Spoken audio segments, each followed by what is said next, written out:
Hello everyone, welcome to my channel. आज मैं आपको साइंस स्टूडेंट्स के एक कैंप की हॉरर स्टोरी सुनाने जा रही हूँ। वैसे अगर हमें कहीं दूर पहाड़ी इलाके में घूमने जाने मिले, वहाँ कैंप फायर करने मिले, फ्रेंड्स के साथ मस्ती मजाक, तो कितना मज़ा आता है। पर अगर यही कोई प्रेत का साया हो तो यही मज़ा सज़ा में बदल जाता है।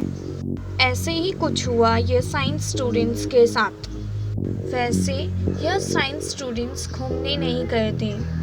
कॉलेज की साइड से इन्हें जंगल में कैंप करने का मौका मिला था, जहाँ कुछ और चीज़ें एक्सप्लोर करे, पढ़ाई करने के बारे में लेकर गए थे, ताकि स्टूडेंट्स नेचुरल चीज़ों से भी कुछ सीखे।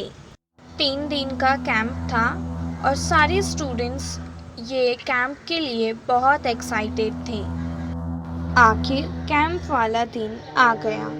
सभी बच्चे एक्साइटेड होकर बस में चढ़े, मस्ती मजाक करते हुए थोड़ी देर में कैंप वाली जगह जंगल में पहुंच गए।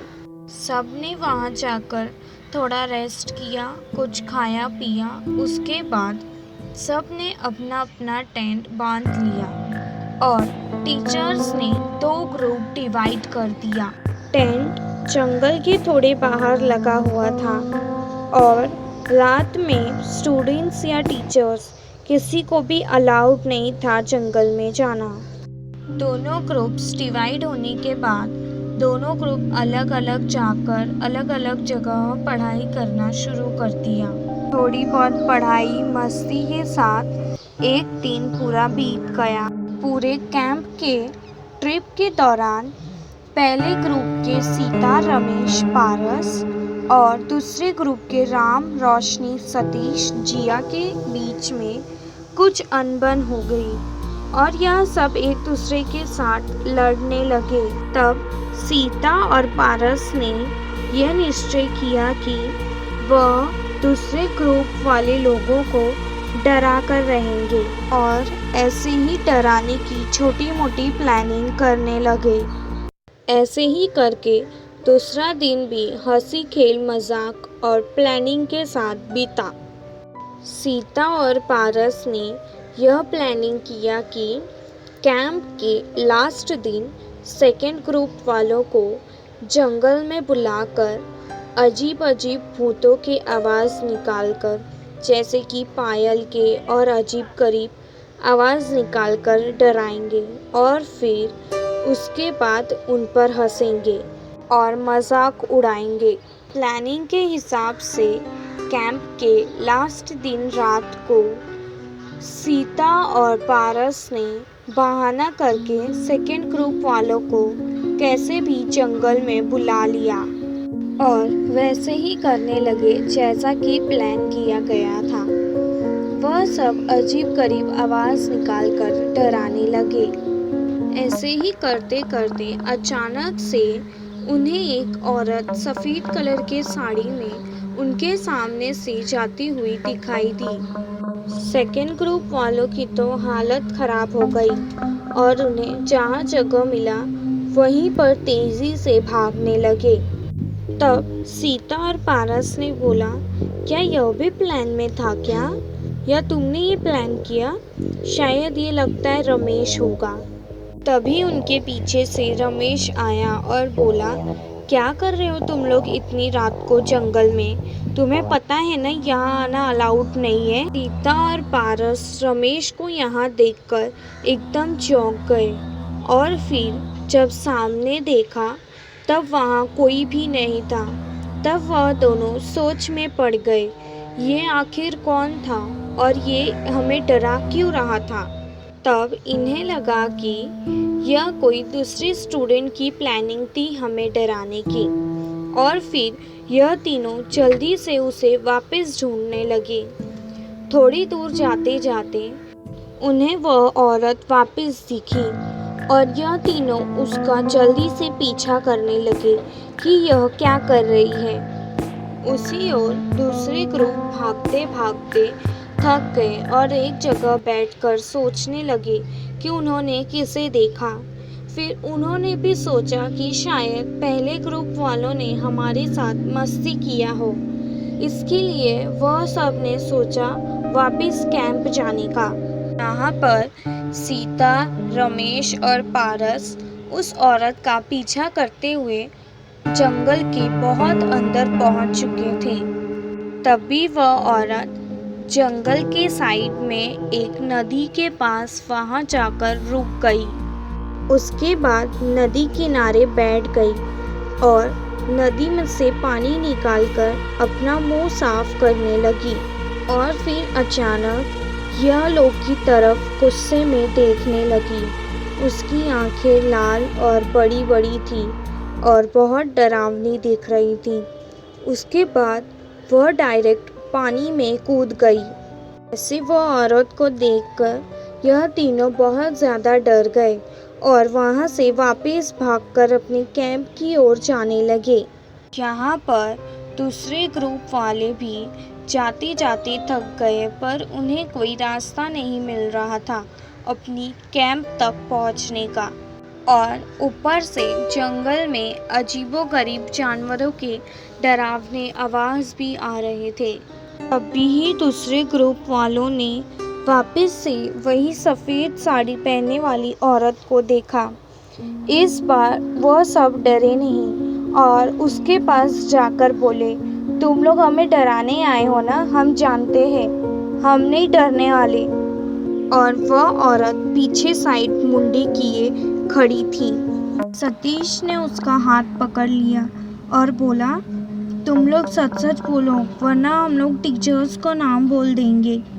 तभी वह औरत गुस्से से आगे मुड़ी और सतीश का जोर से गला पकड़ लिया। यह देखकर बाकी स्टूडेंट्स बहुत ज़्यादा डर गए और यह देखकर सतीश को वहीं छोड़कर तेज़ी से दौड़ने लगे। तभी अचानक जिया के सर पर तेज़ी से कुछ ज़ोर से लगा और वह वहीं बेहोश हो गई। उसके सर से बहुत ज़्यादा खून आने लगा।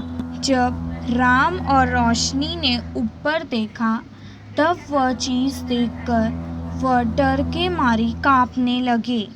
वहाँ पर एक आदमी उनकी तरफ डरावनी ओर से देखकर एक हथौड़े से वार करता जा रहा था, जो वही वार जिया के सर पर लगा। थोड़े ही मिनट में जिया मर गई और वह आदमी पेड़ से नीचे उतरा और राम रोशनी के पीछे पड़ गया। उनके पीछे हथौड़े से वार करने के लिए दौड़ने लगा। यह दोनों अपनी जान बचाने के लिए तेज़ी से दौड़ने लगे। दौड़ते दौड़ते उन्हें सीता, रमेश और पारस भी मिल गए। यह पांचों एक साथ एक पेड़ के नीचे बैठ गए और फिर पीछे मुड़कर देखा तो वह आदमी इनके पीछे नहीं था। यह पांचों मिलकर रोने लगे और अपनी अपनी बातें बताई और यह भी कहा कि जिया और सतीश मर चुके हैं। अब यह सब इतना ज़्यादा डर गए थे कि पागलों की तरह रास्ता ढूंढने लगे। तभी उन्होंने देखा सतीश उनकी ओर भागता आ रहा था। वह भी काफ़ी घबराया हुआ था। उसने कहा, मैं वहाँ बेहोश पड़ा हुआ था।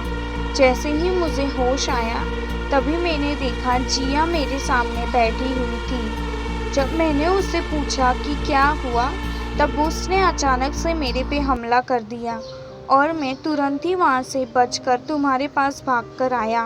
तभी सारे लोग खुश हो गए कि कम से कम सतीश तो जिंदा है और उसे खुशी से गले लगाने लगे। इसके बाद जल्दी से सभी दोस्तों ने बाहर निकलने का रास्ता ढूंढने लगे। सतीश ने राम का हाथ जोरों से पकड़ लिया। उसे काफ़ी डर लग रहा था। थोड़ी देर आगे जाते जाते सतीश ने राम को एक पेड़ के पीछे खींच लिया और बोलने लगा, राम वहाँ मत जाओ, वहाँ जिया बैठी है, उसने मेरे पे हमला किया था, मत जाओ। तभी राम वहाँ देखने लगा कि कहाँ है जिया। जब वह वापस मुड़ा तब सतीश उसके गले पर जोर से वार किया और राम वहीं मर गया। बाकी के लोग छुपते छुपते कैंप की ओर जा रहे थे। ऐसे ही धीरे धीरे बहुत समय बीत गया और 3 बज गए, पर सभी को रास्ता नहीं मिला। तभी अचानक से वापिस वही सफ़ेद साड़ी वाली औरत उन्हें जाती हुई दिखाई दी। उसे देखकर डर के मारे सभी चुप गए। तभी अचानक से सीता ने जोर से चिल्लाया। उसे कोई नीचे से खींच रहा था। से ही वह चिल्ला रही थी और सारे दोस्त उसे खींचते जा रहे थे, पर कुछ भी काम नहीं आ रहा था और धीरे धीरे वह जमीन में गड़ गई। यह देखकर सभी और ज़्यादा डर गए। उन्हें कुछ समझ नहीं आ रहा था क्या हो रहा है। उधर राम और सतीश गायब हो गए हैं, यह सबने देखा। अब यहाँ रमेश, पारस और रोशनी एक पेड़ के नीचे बैठकर रोने लगे। उन्हें लगा अब वह बचकर वापिस नहीं जाने वाले। उन्हें कुछ भी समझ में नहीं आ रहा था कि उनके साथ यह सब क्या हो रहा है। तभी उन तीनों को अपने सारे दोस्तों की आवाज़ आने लगी। सभी चीख रहे थे, चिल्ला रहे थे, बचाओ बचाओ। वह उनकी आवाज़ें इतनी ज़्यादा उनके कानों में चुभ रही थी कि वह तीनों पागलों की तरह यहाँ वहाँ दौड़ने लगे और भागते भागते वही नदी किनारे पहुँच गए। तभी रोशनी ने पानी के अंदर देखा तो उसे जिया दिखाई दे रही थी और वह उसे अंदर से बोल रही थी, आ जाओ रोशनी, आ जाओ, मेरे पास आ जाओ। और रोशनी ज़ोर ज़ोर से हंसने लगी और बोलने लगी, सच्ची में जिया, फिर मुझे डर नहीं लगेगा ना।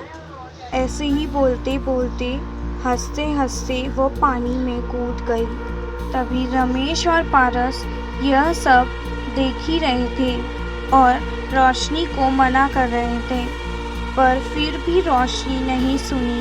उसके बाद रमेश और पारस ने नदी की ओर देखा, तब उन्हें अपने सारे दोस्तों की लाश वहाँ तैरते हुए दिखाई दे रही थी। और जब आगे मुड़े तब उनके सारे दोस्तों की आत्मा उनके सामने खड़ी थी और बोल रही थी, तुमने हमें बचाया क्यों नहीं? तुम तो हमारे दोस्त हो ना, तुम मुझे छोड़कर क्यों चले गए? ऐसे सब बोलकर चीख रहे थे। चारों बाजू अपने दोस्तों की आवाज़ सुनकर पारस गुस्से से पागल हो गया और अपना सर पेड़ पर पत्थर पर मारने लगा और रमेश उसे खींचता जा रहा था, पर फिर भी पारस पागलों की तरह यहाँ वहाँ पागलों जैसी हरकत करने लगा और फिर पारस बेहोश हो गया। रमेश यह सब देखते देखते वह एक जगह बैठकर आंख बंद कर भगवान का नाम लेने लगा। कुछ देर बाद सुबह हो गई। यह सब स्टूडेंट्स को मिसिंग देखकर टीचर्स जंगल के अंदर आए ढूंढते ढूंढते। तभी उन्हें और लोगों की लाशें मिली और उसके बाद नदी के पास पारस और रमेश बेहोश मिले। यह सबको उठाकर कैंप लेकर गए। होश आने पर इनसे पूछा गया कि इनके साथ क्या हुआ। पारस पागल हो गया था और रमेश ने अपनी सारी बातें बताई। उसके बाद सभी स्टूडेंट्स को तुरंत ही बस में लेकर वापिस स्कूल पहुंच गए। पारस को मेंटल असाइनमेंट में भर्ती करना पड़ा और रमेश भी यह घटना कभी नहीं भूला। तो यह थी साइंस स्टूडेंट्स की हॉरर कैंप की कहानी। अगर आपने भी ऐसे ही कुछ एक्सपीरियंस किया हो तो मुझे कमेंट बॉक्स में ज़रूर बताइए, मैं उस पर वीडियो ज़रूर बनाऊंगी। Thank you watching the video. Please like, share and subscribe and do comment below.